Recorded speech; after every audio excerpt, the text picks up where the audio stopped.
Hi, my name is Jay, and I have been severely art blocked. And this isn't a surprise to you if you've looked at how long it's been since I've posted anything art related. So today, I decided to combat this and do a couple of fun things with my OCs that can help me still character build and stay in touch with my story without burning myself out even more. If you don't know, I have a comic in the works called Dying Rain, and these are all the characters I have shared from it so far. And today, I will be giving you some ideas of fun little things you can do with your own characters to get a better grasp on them, or just things you can do for fun, while using my own characters as the guinea pigs they are.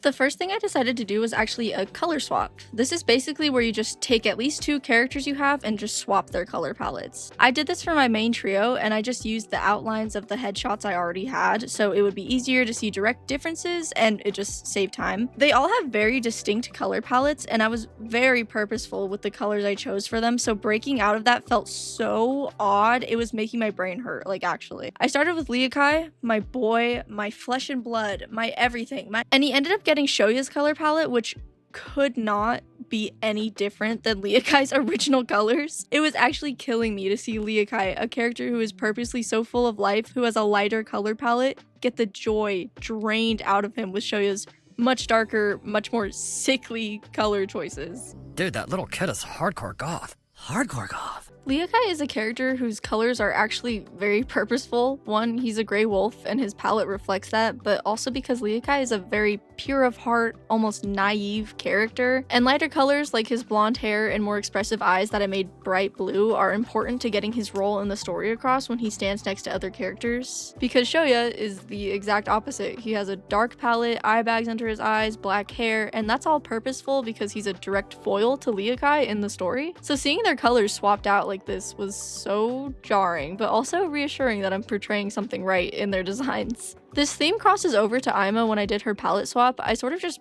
passed on the colors, so she ended up getting Liakai swatches. Ima is another character where the colors are purposeful. Her long pink hair symbolizes a lot of things, so seeing her without it was just it was wrong. There's a bold aspect to the color that stands out on a character who is as logical as Ima, because I didn't want her to be the run-of-the-mill serious character in a story, so adding something like a bright hair color can show confidence rather than just bright colors equals bright character, and that's a huge part of her design, so without that she kind of just looks like a gender-bent Liakai. And lastly, I got to Shoya and he ended up with Ima's colors, and it looked weird for kind of the same way. Shoya is very similar to Ima, but they have very different palettes for a reason. Shoya is a serious character he has a lot of faults and is genuinely a dark impact on the story sometimes. And Ima is also a serious character, but in a completely different way. She actually is someone the reader can rely on, while Shoya isn't. So giving him all these bold colors did not suit him at all, which is why I actually think this is a beneficial thing to do, because sometimes I wonder if Shoya's palette is boring or generic, but there's actually a real purpose for the darker color choices on my end, and this really solidified that for me. And that was basically all I did. This was very fun, but very jarring. They look so strange and odd. What happened to my boy? What happened? And this is how the color swap looked in the end. I hate it. It looks so eerie to me, like something is unsettled in my soul from seeing Shoya with pink hair, genuinely. Quick little break to tell you that this video is sponsored by me. I sponsored it. My commissions are open. I posted the prices on Instagram and Tumblr, so if you're interested, send me a DM on either one of those, Instagram mainly. Okay, that's it. Enjoy the video. The next thing I decided to do was actually something I've wanted to do with my characters for a while, and it's the Myers-Briggs 16 personalities test. It's basically a website, and you can take a free test and you will get one of 16 different personality types. The personality types are basically just a combination of 4 different letters, and when you have OCs and characters like I do that you made yourself, you can take these tests but from their point of view, and you can answer how they would, and it'll give you what personality type they might be, which is a fun thing to know about your characters. So that is what I did. Okay, we're starting with Shoya. You regularly make new friends. I've actually never thought about this. Maybe Shoya is like a messy bitch. No. You feel comfortable just walking up to someone you find interesting and striking up a conversation. You are too interested in discussions about what? You prioritize facts over people's feelings when determining a course of action. Banger. You rarely worry about whether you make a good impression on the people you meet. Banger. You enjoy banger. You favor efficiency in decisions even if it means disregarding some emotional aspects. Agree. Shoya's never gave a damn. Shoya's never gaff. Shoya thinking about how other people's feel?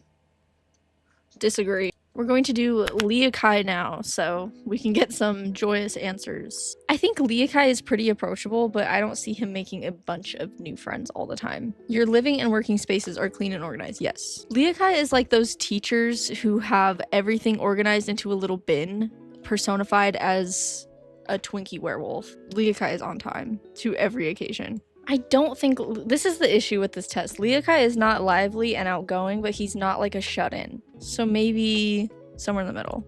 Okay, last one. Last but not least, Ima. You regularly make new friends. Disagree. Complex and novel ideas excite you more than simple, straightforward. Disagree. If you don't have a straightforward answer for Ima, she's not listening, her ears are closed. You cannot imagine yourself writing fictional stories for a living. Without giving away any spoilers, I took all the tests and will finally stop gatekeeping the answers from you. Shoya got ISTP, which is basically someone who is independent, practical, and emotionally reserved, which I think suits him really well. When I talk about Shoya's personality, I just call him a moody bitch, but now I can have an actual answer. Ima got ISTJ. Okay, last one, let's see. That sounds right. I haven't even looked at it, but that sounds right. Which ISTJ is only one letter off from Shoya, and this personality type is someone who is organized, rational, logical. Basically, don't come to Ima with any emotion if you're not ready for an earth-shattering take and a solution. And lastly, Leokai got ESFJ, which is someone who is loyal, caring, and detail-oriented, but sort of self-conscious, which, once again, perfect for him. It is crazy how accurate the descriptions ended up being, so I think this is a good test of how much you've really written out your characters, because all these descriptions fit the trio perfectly in my eyes. So I think if you're able to confidently answer all the questions in this test for your character, then you have a very decently written character. I think this is a good test for yourself. The next thing I wanted to do was actually out of necessity. Over the past 3 weeks, I have had such a hard time picking up a tablet pen or anything and just drawing. There's a roadblock in my head and it's still kind of there, but doing something that doesn't have to be perfect can be a great way to break the cycle a little bit. And I also wanted to show everybody, anybody who's watched my character design series, that I can't always lock in like that, and it's okay if you can't too. Making something is good, whether you think it's great or not. I wanted to do something that was pretty low maintenance since I hadn't drawn in a really long time, so I decided to draw Shoya in the outfit I had on that day. I had gone roller skating that morning because, little lore drop, I love roller skating. Before I moved out, I had concrete in my backyard, so I would be out there constantly, hours and hours of skating, every day. But once I moved, I broke the habit because I didn't have anywhere to do it anymore, and I was more focused on working and paying rent and staying alive. So it had been almost a year since I had actually skated by myself and locked in and really did it the way that I wanted to last. But that morning I just drove to an old parking lot and tried again, and I think it's the most fun I've had this entire month, or maybe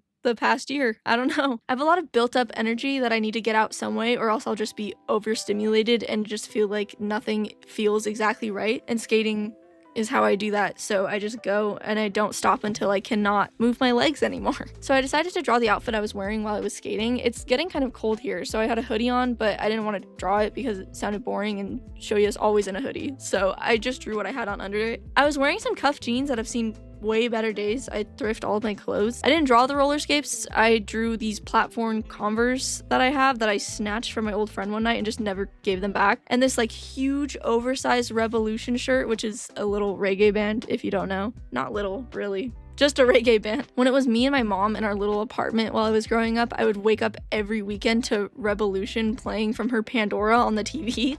And that's how I knew the entire day was just gonna be cleaning. Sort of triggers my fight or flight, if I'm being so honest. And on top of all that, my ears will ache if they get too cold. I don't know if that's normal, but it happens to me. So I always have to have some kind of scarf or earmuffs to layer over my ears. Realizing now that my entire outfit is things I either got from friends or stole from family or thrifted. The shoes I was wearing weren't mine, the scarf was my mom's, the shirt was left at my house by someone, and I took on the finders keepers rule because I refused to give it up. Nothing is safe from me. Lock your doors. Picturing what Shoya would think of this was making me lose my mind while I was making this, because I think if he saw any of my actual rags I call clothing, he'd be pissed I even suggested he put them on. But he doesn't have a choice in the matter. Shoya, you will wear my raggedy banties and you will like them. I think this is a good practice because it doesn't take as much thinking as some of my other drawings do when I'm thinking about new outfits that my character would wear. I don't really have to conjure up something. That is what I was wearing today, and it is a lot easier to copy things from real life into drawing when you're not feeling the best when it comes to your artwork. And that's why a lot of artists suggest that when you're in art block, draw yourself or draw things around you to get sort of out of it and get used to drawing again. And this is how it ended up looking. And it was fun to have like this silly drawing of Shoya in one of my outfits now. The next thing I decided would be fun was making those old alignment chart things you would see online like all the time for like fandom stuff. So we went to the one vice that I just can't quit. I wish I knew how to quit you.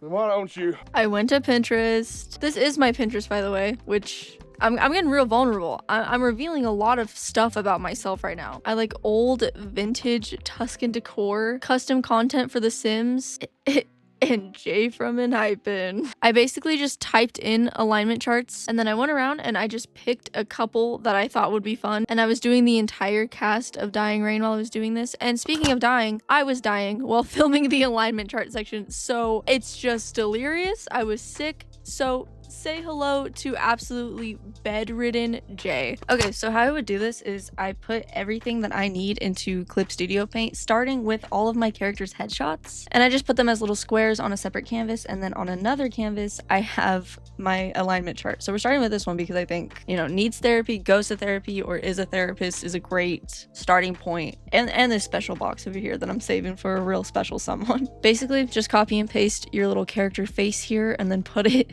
wherever they need to go. I think Leakai is a therapy goer, but he like needs therapy and he goes to therapy. So Oliver, put him right here. Our king needs therapy, but he's too busy taking care of everybody else. So he needs therapy, is a therapist. Ima, we're gonna say, is a therapist, too busy dealing with everybody else's problems to even slightly care about her own, and that's fine. That's just who she is. Might be asking, now, who is this very special box for? Yeah, anyways, we're gonna go ahead and put him right here. And these are my characters. That's how you make an alignment chart. We're gonna make a couple more because this is fun. I chose this one because it screams Tumblr and like cringe in like a good way, and I'm just excited for a couple of them. Every squad got the DILF in training, all right? Every squad got the Finsta baddie, obviously. It's like the only one I can put her on, to be so honest. Sorry to break it to you guys. Marbles is not a male thought enemy of the state. Oliver, though. Every single squad got the Manic Pixie Dream Girl. You know what? We're gonna also go ahead and give him homophobic homosexual because I feel like that's Shoya's vibe. And of course, the one that's just trying his best. The one that wants so much peace, but then these are the people that surround him. On this note, I also picked this one because a couple of these just make me giggle. Every kinless got the exhausted. I don't think anyone is more exhausted than Roscoe, so every kinless got the silly TM. Gonna go ahead and throw our cigarette mom over here really quick. Don't even worry about it. Don't even mind it for real. I wonder where this one's going. Oh, perfect fit. And there we go. Years of work in character workshop have led me to this moment. You guys are along for the ride while I torture my OCs. Like, please. I'm embarrassing them on main. Okay? And I'm telling you that you should do the same thing with yours. We're gonna fill all these gaps. So, first of all, 10 out of 10 baddie. We're gonna go ahead and give that to Oliver. Canonically, my most attractive OC. Needs to retake the Am I Gay quiz. Where's he at? You right where you need to be, King. If any of my characters were to be on those like missing persons like flyers, it would be Shoya. Nobody knows where he is at any point of the day ever. Down bad negative. Gonna also go ahead and give that to can't spell or speak. Somebody here is never winning a spelling bee. I'm not gonna point fingers, but, and you know what, while we're at it, I think we're also gonna give Marbles the yapper spot, because who else? Addict. Okay, there's a couple people tussling for this spot. I'm not really here to like air my OCs like dirty laundry, but I'm just saying. Can't get more than 2 hours of sleep, but we're going to give this to our D1 parents, Roscoe and Ima. Cannibalized first in the plane crash. Oh, poor sweet thing. Leakai getting cannibalized first in the plane crash, and Ima is suggesting it. Just saying. Homophobic, homosexual, coming back to haunt us here. The last thing I made was this, because either way, here are all of our alignment charts. I could sit here and probably do this for hours, and it's so much fun, and you just have another thing that you can use your characters for. I mean, obviously. But I think it's a fun way to get to know your characters or just like have a little bit of fun. Anyways, art should be fun. And it's also a good practice to get into making headshots of all your characters so you can do stuff like this easier. And yeah, I think this is a fun thing to do with your OCs. Do it. Do it now. And those were some of the things I did with my OCs while trying to battle art block. I strongly think that any artist or writer should do things like this with their characters, not only for their own mental, but it actually was really helpful to see some of these things. It made me get some reassurance in my writing, or even made me notice things that still need finishing. Thank you so much for watching if you did. I love making videos and I'm so happy to be back. The next video will be way more polished. I have plans. I have plans that I cannot share with you right now because the haters will sabotage me. I have plans. Subscribe to join the little army of freaks we've been building. It's a fun time over here. Drink water, take care of yourself, and I will see you in the next video. Bye!